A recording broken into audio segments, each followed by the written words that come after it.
Hi, everyone. Thank you for joining today's GINSA webinar entitled Civilians, Casualties, and Compliance, IDF Operations in Gaza. I'm delighted to be joined by our two panelists for today's discussion. Jeffrey Korn is a distinguished fellow here at GINSA's Gemunder Center. His day job is as the George R. Killam Jr. Chair of Criminal Law at Texas Tech University School of Law. Among his many previous positions, Professor Korn served in the U.S. Army for 21 years, retiring with the rank of Lieutenant Colonel. Pleased also to be joined by John Spencer, who is Chair of Urban Warfare Studies at the Modern War Institute at West Point, where he is also co-director of the Urban Warfare Project. As well, he is a founding member of the International Working Group on Subterranean Warfare. He also served in the U.S. Army for more than 25 years as an infantry soldier. You can follow him on X or Twitter at Spencer Guard. Today's webinar is a particularly important and timely one in light of the mistaken IDF strike on World Central Kitchen aid workers in Gaza on April 1st, and the ensuing criticism of Israel's military conduct in Gaza, including rising U.S.-Israel tensions over humanitarian aid delivery, the future course of the war in Gaza, and even U.S. military assistance to Israel going forward. There's a lot to unpack here. Before we begin, I'd like to, of course, remind our audience, if you have any questions for our panelists, please enter them in the Q&A box at the bottom of your screen, and we will do our best to get to them in turn in the time we have. So let's begin focusing on the WCK World Central Kitchen incident itself and its ramifications. And then from there, we can pull out to take a little bit larger view of the topic. Professor Korn, I'd like to start with you. You had a recent piece in the Cipher Brief, which our audience can find on GINSA's website. You used the phrase mistake magnification to describe the fallout from the strike on the WCK aid workers. So in unpacking that, I'd like you to address, what do we know about the incident itself? And why do you think this particular tragic incident is garnering the attention it is?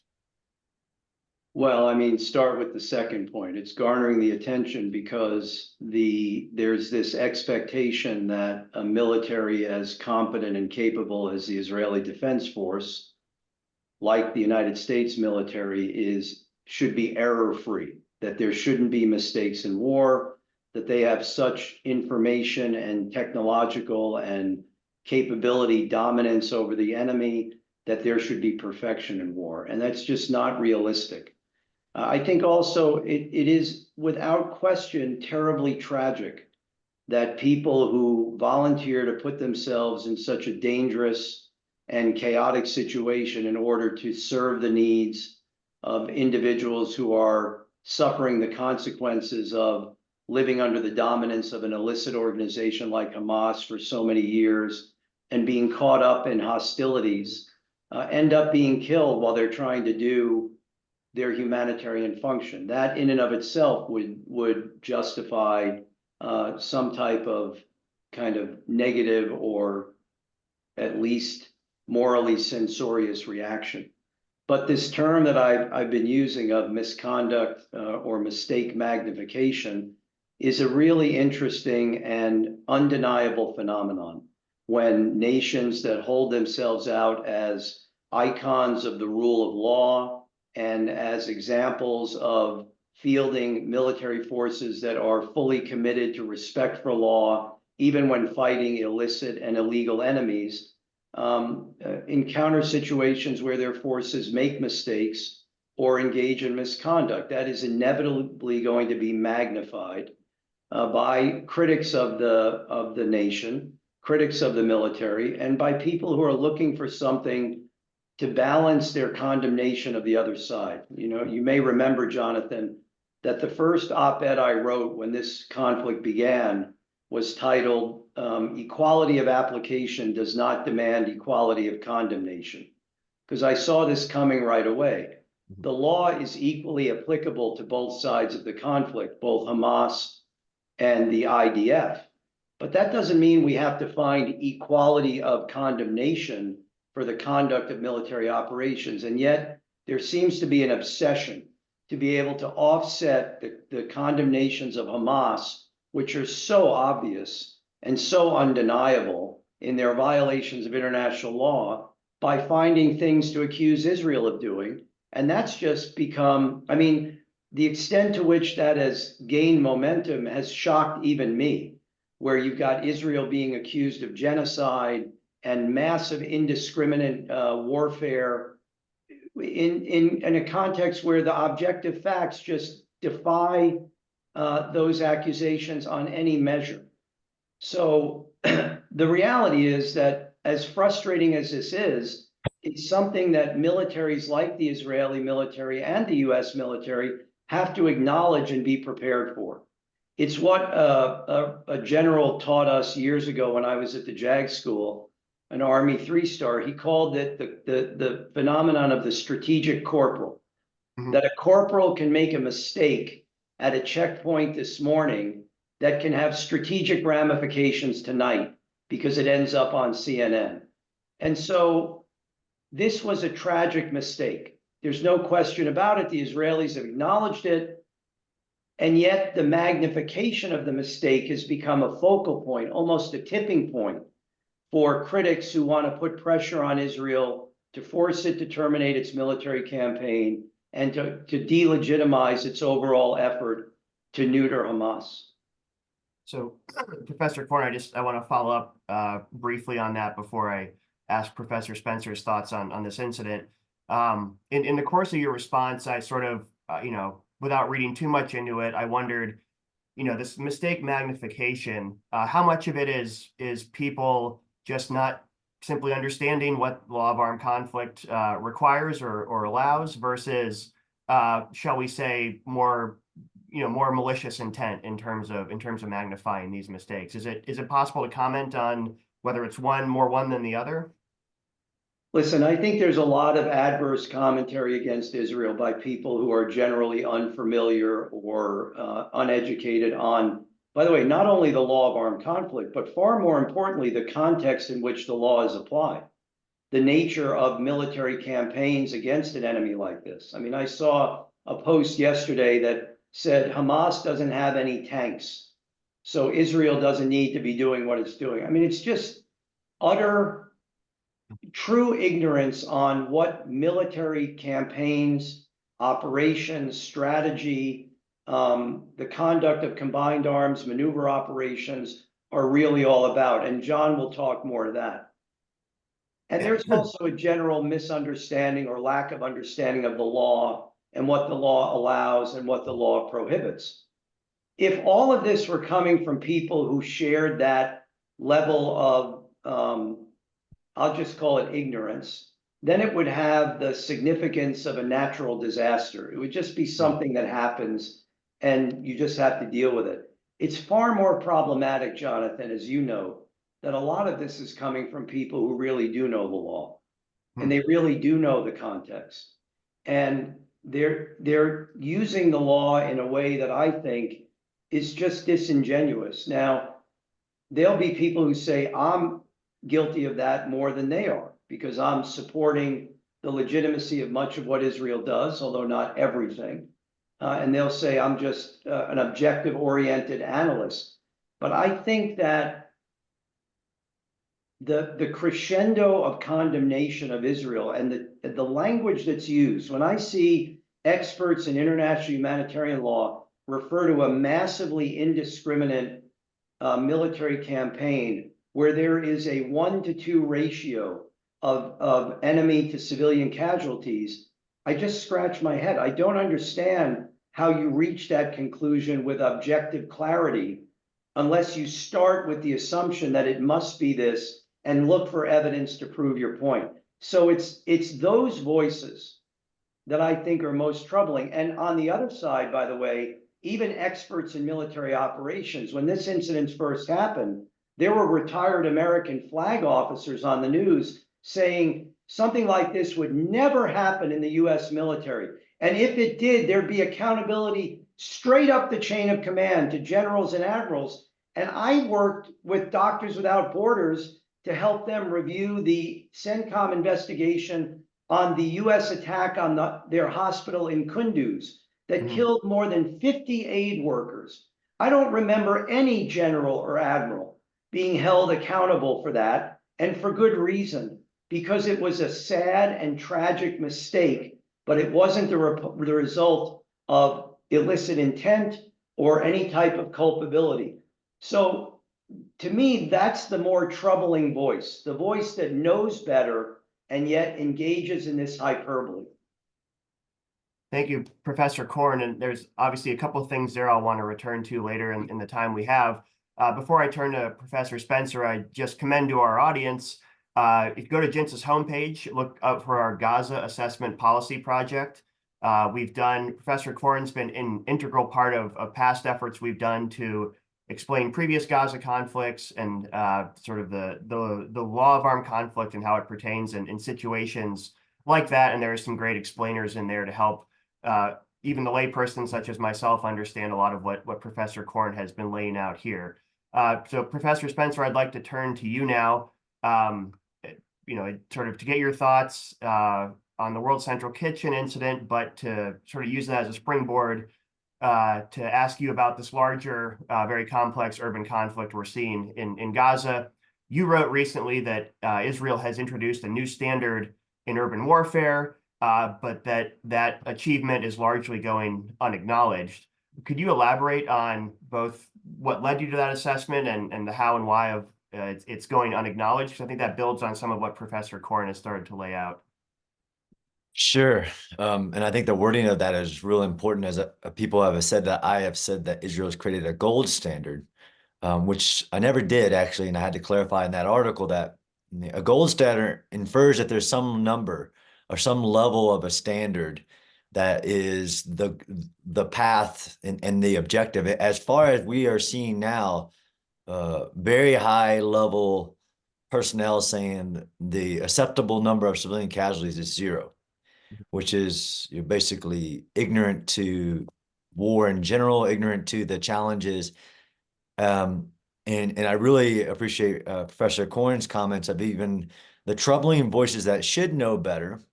Although, if you pick apart, I don't care if you spent 40 years in the military, were a former Secretary of Defense, you've never dealt with the challenges that the IDF currently have. Now, if you're a student of warfare, maybe you can go back and find like situations for the United States or others, but there's nobody in command or recently in command or that have experienced the challenges that the IDF have faced in Gaza. It's just a fact. Now, if you're a student of war, then you should know better. And given the context of when the United States or other militaries have faced anything even close, it went a lot differently. And this is why I think the new standard, right? So I was at a panel just this week with some very good intentioned human rights lawyers who said that, basically we've learned a lot in the last 20 years on, for human rights and how to protect civilians and in combat. I would say yes, and for the last 20, 30 years, we have engaged in large-scale counterterrorism and counterinsurgency operations to include some pitched battles against people like the Islamic State, in which we developed new practices for what we call civilian harm mitigation. And the reason I came to that conclusion that Israel has created a new standard is that not only have they applied every civilian harm mitigation tactic that we have developed in the last 20 or 30 years, which were new to war, not only have they applied those, they've applied different ones in a different context. So they've taken even counterinsurgency, counterterrorism tactics like surrounding cities and evacuating them before you enter them, which is unique in war, especially if you're going against an enemy that you're removing from power and destroying its military. We can get into that. On the World Central Kitchen incident, I really like Professor Korn's mistake magnification.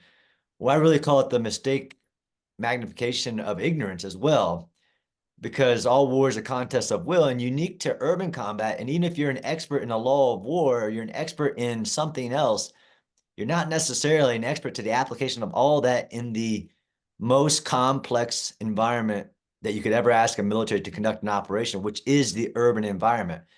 And this World Central Kitchen is an example of that.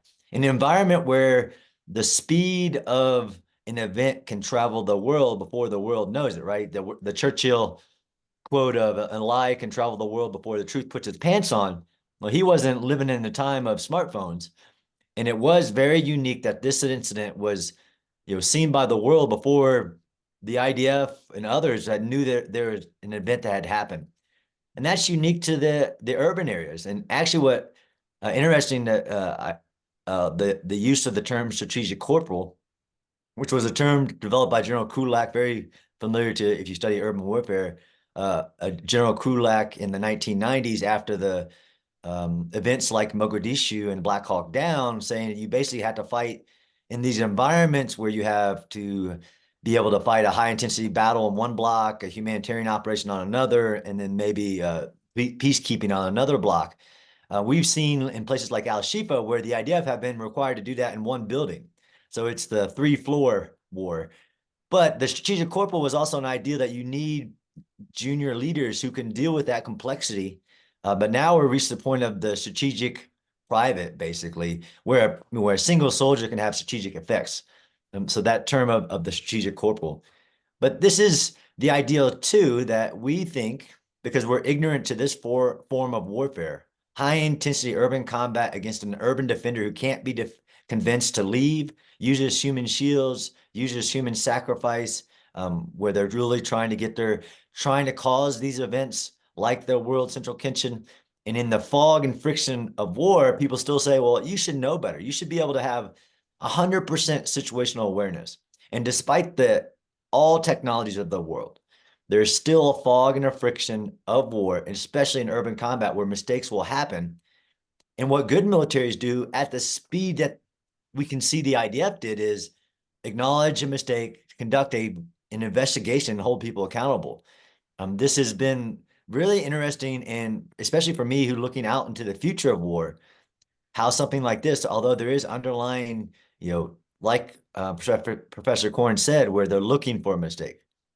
The IDF are currently operating not only in an environment where a single soldier can create a strategic event, is that they're living in an environment where there are thousands of sensors, no matter what can be done, who are trying to find a single mistake and then spread it fast where the narrative of the event, the truth is, the lie has already traveled the world, and really, can it be undone? This is the same with the hospital event where the Islamic Jihad's missile landed in the parking lot of a hospital. And despite what the IDF said and what revealed to the world and to all the mass media, arguably did it matter at that point. But this is the world and the complexity that the IDF are conducting this operation in. And it is historic, and it is a new standard. And even though they live in this world and are operating in this world where the operations in northern Gaza are the only thing that people remember, or people like I have used Professor Korn's explaining of, nobody cares about, they've done this effects-based condemnation where they say, whatever the number is, that equals genocide. Like that's it, as ignorant as you could be to how the law of war works, how war works in general. But by the fact that the IDF completely changed their operations, but the world only wants to talk about something that happened before and not what's actually happening now. The world, and the fact that almost every narrative that is out there is not only ignorant to the laws of war, they refuse to recognize the actual reality of what's going on the ground. And this grave mistake, this unfortunate event, was used for all these alternative or illicit or false objectives of different communities. Thank you. I want to I want to follow up on a couple of those points sort of throughout the discussion, including the after action review of the WCK incident. But Professor Spencer, I'd be remiss if I didn't ask you about the subterranean dimension in Gaza while we're talking about the complexity of the urban battle space. Just anecdotally, I was in Israel late last year for a separate JINSA project, and one of the abiding impressions from talking to people who were coming in and out of the operation in Gaza was just, even given their high expectations of how complex the subterranean dimension would be, it had exceeded their expectations.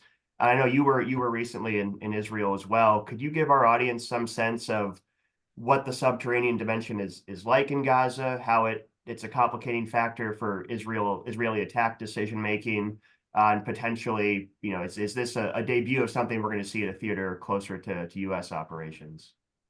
Well, I certainly hope not.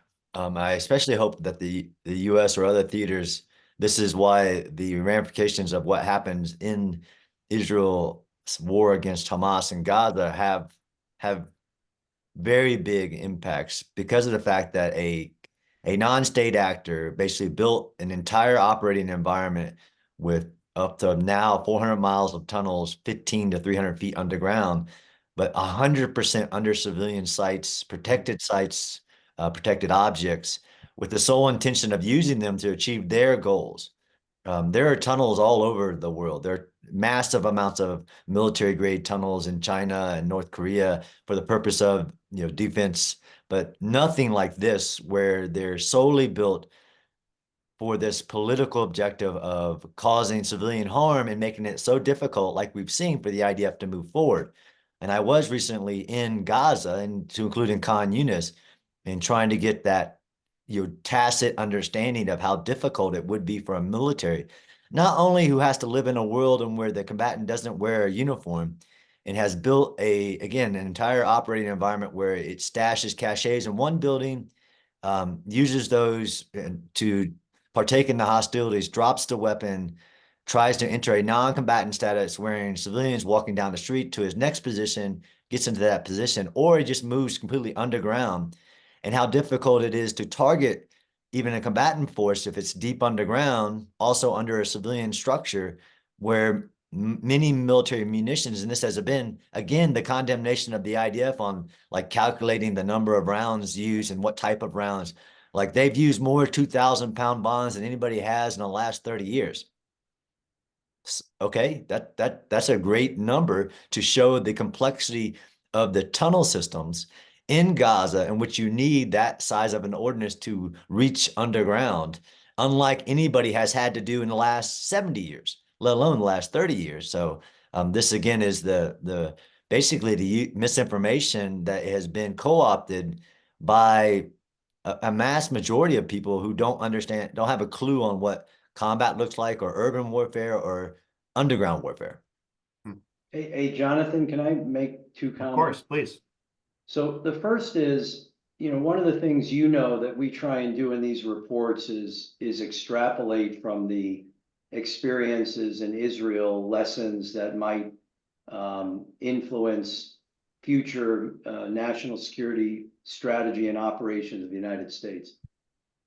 If you look at the international revulsion to the infliction of civilian casualties, and my view, I think people say 30,000 civilian casualties are too many. In my view, one civilian casualty in this conflict was too many, and none of them would have occurred but for Hamas's barbaric attack. I mean, any civilian casualty is a tragedy. These are people who shouldn't have to suffer the consequence of war. But the aversion to 30,000, the number 30,000, if I were a future enemy of the United States and I wanted, or NATO, and I wanted to figure out a way to break the unity of the alliance, an alliance that's formed of democratic states that are accountable to their people, I would be thinking of every tactic I could imagine to compel NATO forces to have to conduct operations in a way that created civilian casualties. Because the impact on that, on their national publics, is going to be the same, that you shouldn't be doing this. Why are we fighting if we're killing so many civilians in this city or this town? So by not analyzing this legitimately through the lens not only of the law, but of military operational logic, which is a critical part of understanding the law of war. You can't just understand the law of war in the abstract. You've got to understand the context in which it was developed to apply. If we don't analyze these situations through a credible lens, we are incentivizing enemies to recognize that it is an Achilles heel of a democracy to have to fight a battle when you can compel them to have to inflict substantial civilian casualties, and the loser on that in the long run is the civilian. The other point I want to make is John is now an internationally recognized, and for good reason, expert on the historic complexity of urban warfare. And he makes the point that military historians could look back 30, 40, 50 years to places like Manila or the Battle of Wei, where there have been determined urban battles. Those battles were against enemies who wore uniforms. One of the things in that cipher brief piece that I emphasize is what I don't find it perplexing that people are critical of what happened to that attack. And they want an investigation and they want transparency. And if there was reckless or intentionally wrongful conduct, they want accountability. I'm in that camp. If I were to learn that an Israeli commander knew there were civilians in that vehicle and ordered the attack, that person should be prosecuted. If his staff were telling him, sir, we don't have enough information to justify this attack, and he said, the hell with it, do it anyway, that person deserves accountability. I don't think that's what happened. I think there was a reasonable mistake that in a time-sensitive situation, they made a reasonable mistake that this was a legitimate target and that they probably regret it as much as anybody. But what is amazing to me is that there is absolutely no criticism of the tactics of Hamas that have exacerbated the complexity of the civilian risk mitigation imperative in this urban war. When you fight an enemy that refuses to distinguish himself from the civilian population, it exponentially increases the risk of mistakes that fall into the realm of reasonableness. And the net loser on that is the civilian population. The obligation to mitigate risk to civilians is not unitary on the part of the attacker. It is complementary on the part of the attacker and the opponent, which is why we wear uniforms. We don't wear uniforms. We're not under any illusion that we're going to be invisible to the enemy. It's the exact opposite. We wear them to make it easier for the enemy to figure out who they're allowed to attack. So look at the irony. You have Israeli soldiers wearing uniforms so that Hamas knows exactly who to attack. You have Hamas acting like civilians, which increases the risk to the civilian population. And the villain in the story is the Israeli side and not the Hamas side. And that's perverse. They deserve consistent and determined condemnation for their pervasive tactic of refusing to distinguish themselves from the civilian population. So thank you, Professor Korn. I want to sort of tack on a follow-up question to that. We heard earlier in the discussion, some of the sort of the retrospectives from the U.S. side of tragic mistakes from our operations in Afghanistan and elsewhere. What do we know thus far about the IDF's sort of internal review of the incident? I know there were public admissions very quickly after the incident from Israeli leaders and IDF officials that this was a mistake. We're going to look into it.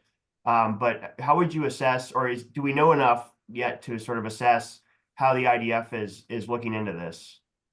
Well, I mean, I will be candid with you that's one area I think is deserving of some criticism. I think the IDF is a little bit too cloaked in confidentiality on the process of investigation and the disclosure of information related to the investigation. It's one thing to say we've done an investigation, we've removed a couple of commanders and reprimanded a couple of commanders, but that doesn't really get to the point, because what people like me want to know is not that you acknowledge a mistake was made. We want to know why the mistake was made. What systems failed? What mechanisms failed? Was it the result of misinformation? Honestly, the first thing that went through my mind was maybe Hamas has a double agent and they're feeding misinformation to Israel, because the only winner in that attack was Hamas. The only winner. Certainly not the people who were killed. Certainly not other humanitarian workers who are now terrified of being accidentally attacked. Certainly not Israel because of the condemnation. There was one winner. So if I'm Hamas and I can set the Israelis up to do something like this, that's a great win for me. We need to know, John talks about the new standards of civilian risk mitigation. Were they implemented here? how did this happen? Why did it happen? What mechanisms could have worked better? And that will help us as an external audience assess whether or not we believe this was a reasonable mistake, that's a tragedy but not culpable, or whether there was culpability. And if there was culpability, then we need to know what's going to be the consequence of that. Now, I know from, and you know from our interactions with the Israeli military advocate general, that they have a system investigation, criminal investigation, command investigation that's very similar to the US process. So I assume that there's a credible process going on, but they would be well served to be more transparent in what that process is and some of the findings. Not that it's going to end up with a net win. I mean, I told you that I worked with Doctors Without Borders when they reviewed the CENTCOM investigation on Kunduz, this massive command-directed investigation, and it didn't answer all the questions. There were still a million questions. You're never going to get to perfection by disclosing an investigation, but the more you can push out, the more credible you become in your reaction to these mistakes, and the more you mitigate the magnification of those mistakes. So I think there's more to be done on that ledger. Professor Spencer, it looked like, did you have a comment you wanted to tack on there? No, I mean, I think this is the challenge, and one, how the information has been released. I mean, just the fact that, you know, immediate responsibility, ownership of the mistake, or immediate ownership of the event, immediate ownership of the mistake, multiple briefings since the event on as much detail as they felt free to give on the exact locations of the truck, the separation of the trucks from the convoy, the timing of the convoy leaving the warehouse, the firing of the weapon. There's a lot of detail. Of course, I think all communities would want more detail down to almost the process of the dynamic strike approval process, making sure those protocols that would normally have been stated are in place are there, and more public briefings. But it is a paradox of the release of your own intelligence, like they did with the hospital strike, where they released signals intelligence of information from the enemy, which actually reveals your sources. So it's a tough balance of operational kind of variables of releasing your methods, your sources, in order to alleviate. And if it hasn't been enough, that's an assessment that, you know, the country makes within it of itself. Also, to different stakeholders that they're briefing, both behind closed doors and the public, on the details to it. But I felt it was unique to immediately implement measures, whether without even all of the information, to ensure it would never happen again. So this is the standing up of the command, who would be the coordination cell incorporated into the, basically even a dynamic strike process, to be another step in the, even if which I agree with Professor Korn, you have to show that everything that was set in place to prevent mistakes was followed through, and then hold people accountable if it wasn't. And that involves like literally split decisions, or split-second decisions, the word I'm looking for, and then analyzing it from that level of information. But it is a challenge on what is publicly released to convince enough people, especially in this world of disinformation, where everybody now is an expert on what happened based on their own, satellite imagery and different people's reports, where unfortunately you even have the World Central Kitchen, the head of it, going on public news. Doesn't matter what the IDF says or shows the world. He says that they knew it was us. They targeted us. And that was really unfortunate, as somebody who understands even the soldiers who were involved in this event, to include the fire support officer major who was relieved of position.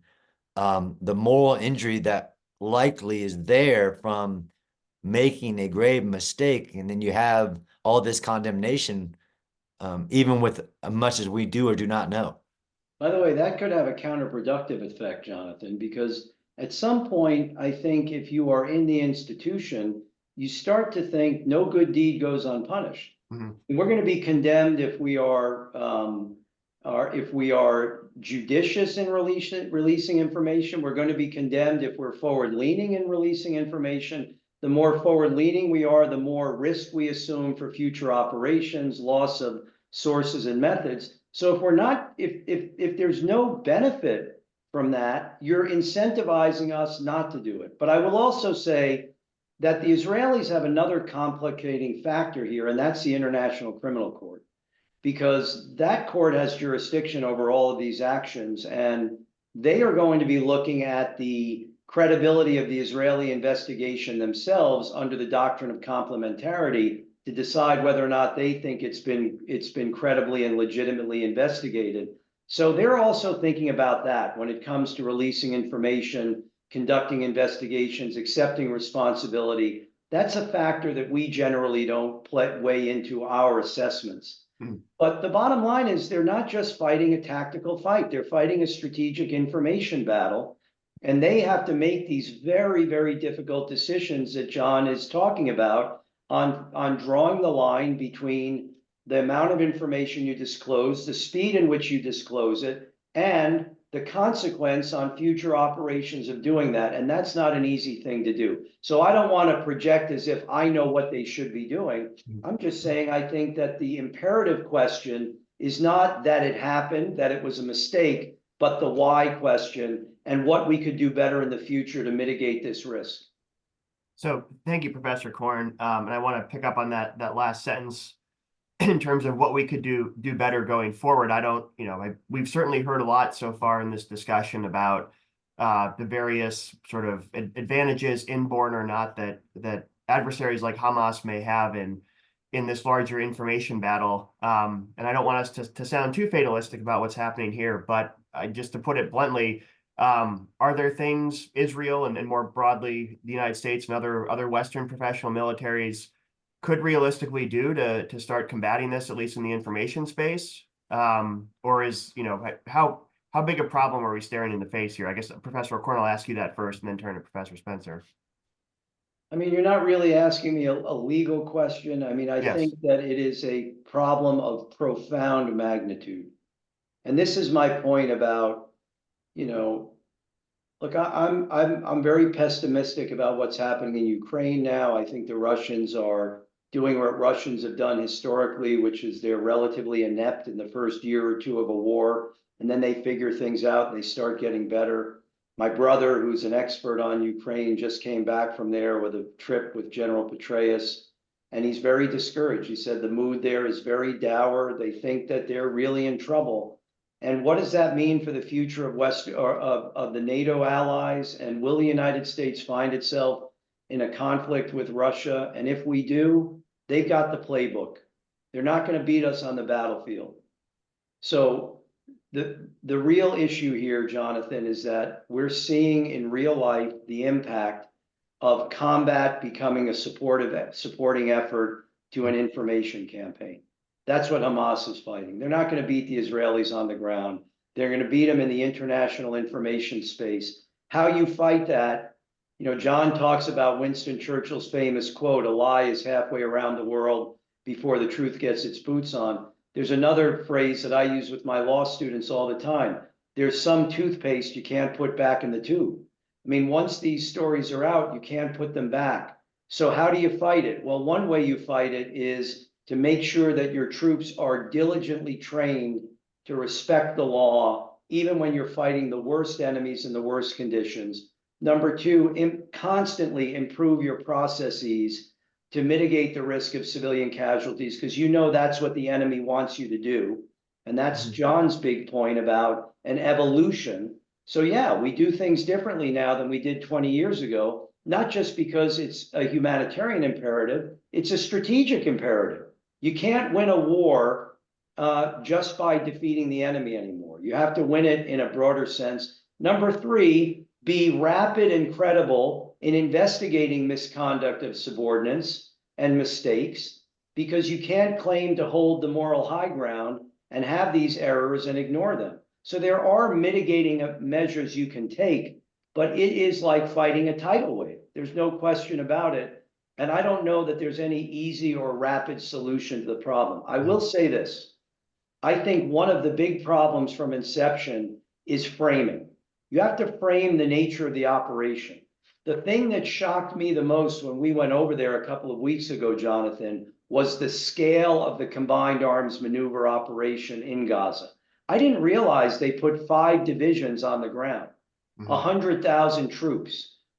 And when we saw the enemy capability, the scale of the maneuver, the conduct of the operations, the scheme of the operations, as a former tactical intel guy, I was blown away. And I think part of Israel's problem is from inception, they framed this as a war against terrorists. And when people hear terrorists, they think of a guy with a Kalashnikov and a Molotov cocktail. That's not Hamas. It never was Hamas. And if you're going to fight a quasi-conventional enemy in an improved defensive situation in a densely urban area, you've got to signal to the world the true nature of that combined arms maneuver mission. And you've got to educate the world on what the mission of a armored division commander is. It's to close with and destroy the enemy using fire and maneuver. It's not a tennis match. We don't want the fight to be even. We want to overwhelm the enemy to rapidly bring about his submission. And that signaling never happened from the beginning. I don't know what your thoughts on that are, John, but my guess is there's some similarity. Yeah, Professor Spencer, please. Yeah, 100%. I actually do. So one is an acknowledgement by Israel or any country of the world that this is the future of war, the urban combat, which means you have to develop capabilities. And I'm almost a General Mattis more than a pacifist, that if you develop capabilities to prevent this from happening, as in you're more effective of a force to close with and destroy your enemy while mitigating all the civilian harm they're trying to cause, you'll have more success and end these type of wars more quickly. And I argue strongly that what the world has asked Israel to do has prolonged the battle and caused more harm because they believed through ignorance that there was another way. And Israel did implement a different way, which is slower, more methodical, and has caused all the other issues so they own some of that. But I 100% agree that the information operations space, the information, we call it warfare, has to be prioritized and then resourced. So if you can lose wars through, which is not new. I mean, military theory has been saying that for centuries, but the immediacy of information, the speed of information, the influence capability to the populations of the world means that you have to prioritize and resource this, both in the number of soldiers or people who are involved in that space and fighting the narrative. So this is the idea you can control information. Like, I want to control what happened in this event. No, you have to fight the narrative. And that is a different approach and absolutely framing of the operation from day one, to include, which has allowed people from around the world that are experts in nothing to say there was another way. And some of the ways was just not do it and just wait. Just leave the hostages in captivity, leave Hamas in power, and just wait and try these other things. The whole framing, but really the framing was an issue, but the communication, like Professor Korn says, after having been on the ground and understanding what nobody understands is the complexity of the fight, is that it doesn't matter if I know it. I mean, I'm one voice in the wind, but being able to communicate that on a daily basis, where we're used to, generals standing, on at a board during Desert Storm on a daily basis and talking about the movement of forces, like Professor Korn says, the fact that there were 4 divisions maneuvering it simultaneously on the combatant, and who was the combatant, how he was dispositioned, the number of the tunnels, the size of Hamas, all of those variables have to be communicated not once, daily, and how a country does that without, again, balancing its objectives to still achieve deception, surprise, and war, all these things that still matter, but communicate in this information domain and frame it constantly, as people forget the framing of what the context of the situation it actually is, to whether it's where the humanitarian aid can come in from, what are the hurdles, what is the scale and complexity of the size of a city, the density of a block, all these things. Communication will be the path forward, but it has to be resourced. It can't be one spokesman in one unit or one, it has to be communicated on a daily basis. So thank you, Professor Spencer. And Professor Korn, before you, in the 90 seconds you have remaining, I want to sort of shoehorn in a question regarding the political and strategic fallout of what we've been discussing, which is growing calls here in Washington for conditioning U.S. assistance to Israel, and also the United States putting a lot of pressure on Israel to factor in humanitarian concerns. I guess, quick question for you before you have to go. Isn't U.S. military assistance, not just to Israel, but sort of more globally, already conditioned on human rights related concerns? I think that's been missing from the debate. Yeah, but you know, the Leahy Amendment, there are human rights limitations, but we're talking about a different issue here. We're talking about conditioning it on some type of critique of your compliance with the law of armed conflict or in the conduct of hostilities. There's no law that really is directly related to that now. You know, we're talking, the existing laws prohibit providing security assistance to regimes that engage in summary execution and unlawful detentions and things like that. But look, in my view, the issues related to the conduct of hostilities, and we've both agreed on this through this whole presentation, the criticisms related to that are misguided, often poorly informed. They don't acknowledge the reality of the fight. The acute, that's an acute issue. The chronic issue Israel has now is what happens after the immediate fight. And that's been an issue from the beginning. And you cannot create a situation of chaos and then throw your hands up and say it's not our problem. You know, one of the reasons that Israel now has this problem of having all these humanitarian actors running around the battle space is because there's no one else there providing the humanitarian assistance. And so it's like you open the door and you invite people to come in, you're creating additional complexity, additional chaos. There's a complicated legal debate over what is the legal status of Gaza now. Is it legally occupied under the Fourth Geneva Convention? Have you seized control from another sovereign? Set all that aside. Take the basic principle of occupation. When you displace a governing entity through a military invasion, you have some responsibility to establish some semblance of public order until you can restore some normal function.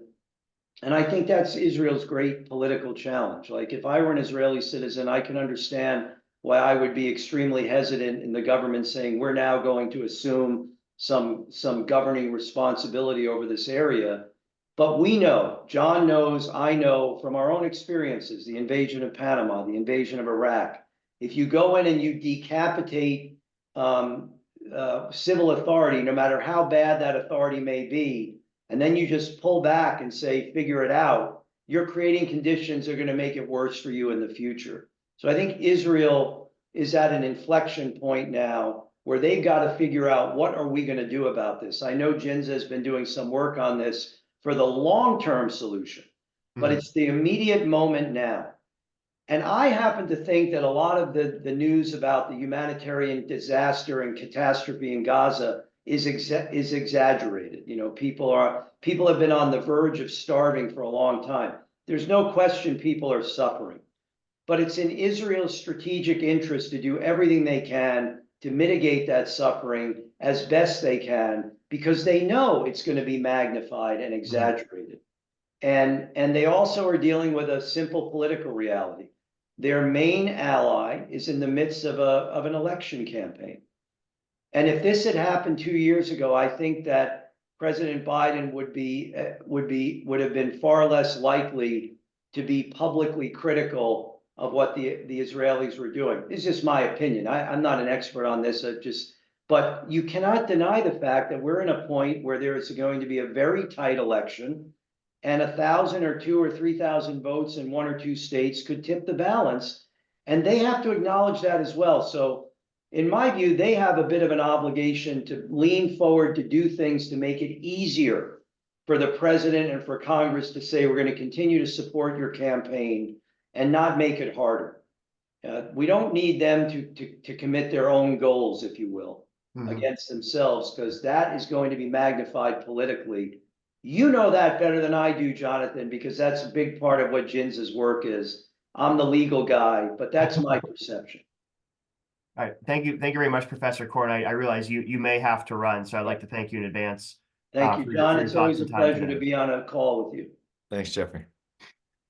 So Professor Spencer, to sort of use Professor Korn's recent or last comments about the larger sort of political and strategic context of what we started off the discussion about, you made a very interesting point in one of your recent articles that in light of so the Biden administration specifically has been pushing Israel for a while to try to wrap up sort of major combat operations, for lack of a better term, and switch to something that relies more on precision, a light footprint raids, things like that. You mentioned recently, I found this very interesting, that pushing the IDF to do that actually worsens the risks that we'll have something like a World Central Kitchen incident again. Could you explain that for our audience, please? Sure. So I wrote in an article for Wall Street Journal explaining that not only has that been now the shift of an idea that Israel could change its operations to a belief which is based in really recent history that small unit operations, raids into enemy territory, and surgical precision strikes such as drone strikes could lead to the achievement of Israel's strategy. So this is the idea that there's another way. It's not necessary to go in southern Gaza. And actually, as I did the research, that was actually the position of some advisors on October 8th, that Israel could achieve its goals of bringing the hostages home, destroying Hamas, and securing its borders, but not without a ground invasion. And as I articulate that there's no historical evidence when you have an urban defender under all these different contexts that would ever achieve your success, even if you acknowledge that this strategy would take you years, which in even one of the big articles, which was pushing this 2 months ago, said, acknowledge this would take years to do, but it's a better way.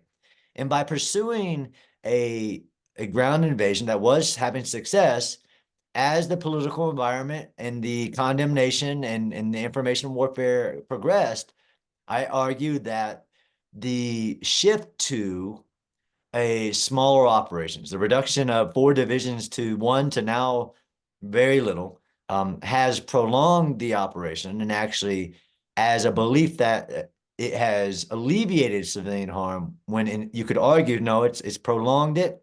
It has increased the inability to address all of those issues when you have a combatant who remains the greatest hurdle to all of the problems for the Palestinian people in Gaza is Hamas. And that includes getting humanitarian aid delivered to them, which I agree that the narrative, you have to communicate what's being done, where the main thing we're talking about is the World Central Kitchen event, not the sheer number of efforts being conducted by Israel and many other nations to alleviate any humanitarian crisis in spite of Hamas.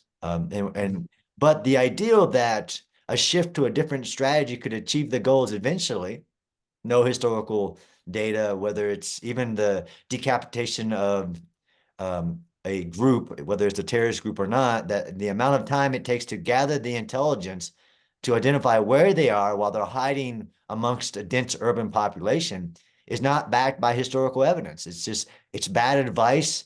It would not lead to any of Israel's objectives, in my opinion, based on research. So with the just a couple of minutes we have remaining, I want to squeeze in one last question for you. So with a potential, as you mentioned, Southern Gaza operation in Rafah to remove the remaining Hamas brigades and to, I guess sort of what we could foresee as the last major combat operation, at least from where we sit here in Gaza. It came up briefly, Professor Korn mentioned it, the Battle of Manila in World War II. But I know you've referenced that before, and I think it's something that, given Jins's audience, well versed in a lot of military history, but I think even the Battle of Manila for people like that who are history buffs, shall we say, is perhaps underappreciated. So could you just give sort of a few closing remarks about what what that battle may teach us in the current context of the Gaza campaign or more broadly going forward? Sure. So two battles, actually, if I can do it in the amount of time I have left. 1945 Battle of Manila. The U.S. military fled the Philippines, and when it returned in 1945, the Japanese military, mainly the Navy, was holding the city of Manila, but within the city were 4,000 internees, which included over 1,000 U.S. prisoners of war, UK prisoners of war, and men, women, and children that were, the families, the workers, and all these U.S. citizens being held in the city. The Japanese Navy were left behind and prepared the city to defend it to the death. They had tunnel complexes. They used the sewers and dug additional contacts or other tunnels. It's the most like battle in the history of modern warfare that has any of the variables, but not all, that Israel faced in Gaza, with a determined enemy who did not care for its population or the population that within the city. The city of Manila had about 1 million people in the city.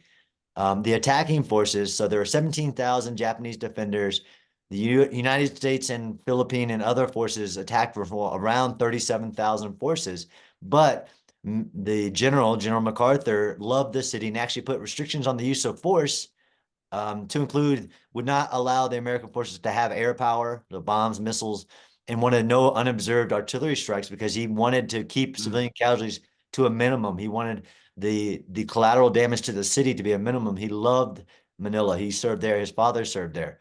In the pursuit of the battle, though, to liberate those four, he made a famous speech when he hit the beach and said, "Go to Manila, get our people," basically paraphrasing. In the pursuit of that battle, though, it was a 2-week house-to-house fight where the Japanese were going to die, and all 17,000 of the Japanese defenders died because they either died in battle or committed suicide at the moment. But 100,000 civilians died in that battle in order to accomplish that mission that we all viewed as just, because of the enemy, not because of the actual actions of the attacker, who were doing everything possible to limit civilian casualties. And in that number, much like we see in Gaza, of the 100,000 Philippine civilians that died in that battle, many of those were caused by the Japanese, who were literally slaughtering the Philippines and stacking them in the basements as the pursuit of this gets to the whole numbers. One other battle I'd like people to remember is that, okay, some people will say, well, that was before the Geneva Conventions. That was before the Fourth Geneva Conventions, although it really would not matter. The U.S. were doing everything physically possible to limit civilian harm. In the 1950 Battle of Seoul, which not a lot of historians talk about either, viewed as a great victory for military strategy, the surprise landing in Incheon, called Operation Chromite, everybody talks about. But then the U.S. forces progressing to liberate Seoul, they call it the Battle of the Barrier, against a massive North Korean defending force. I have the records of how many North Korean soldiers died. I know how many U.S. soldiers died in the operation. And they raised the American flag and then the UN flag above it. There's no record of how many civilians died in that battle. I can't find one.